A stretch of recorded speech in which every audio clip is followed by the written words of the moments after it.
জাতীয়তাবাদী দল গণমানুষের একটি রাজনৈতিক দল, গণমানুষের সুখে দুঃখে পাশে থাকার রাজনৈতিক দল।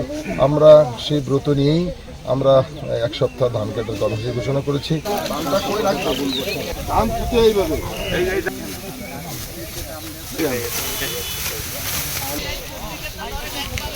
আমরা এই মাটি মানুষের সন্তান।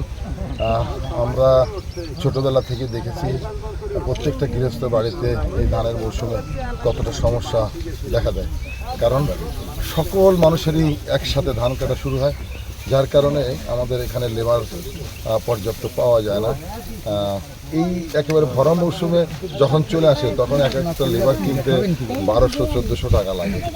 তো একজন কৃষকের পক্ষে এটা সম্ভব হয় না, আবার লোকবল পাওয়াও যায় না।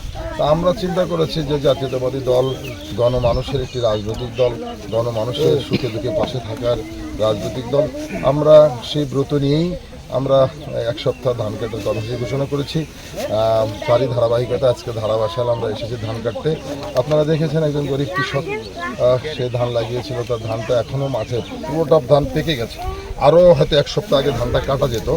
তো আমরা অনুধাবন করেছি, ওনার সাথে কথা বলেছি, ওনারও লেবার নেওয়ার মতো পরিস্থিতি এই মুহূর্তে নাই। সেজন্য আমরা চিন্তা করেছি আমরাই ওনার ধানটা কেটে ওনার বাড়িতে পৌঁছে দেবো। দলের নেতাকর্মী সবাই আমরা, এখানে কোনো আর্টিফিশিয়াল কিছু না, সবাই মন থেকে কাজ করবে।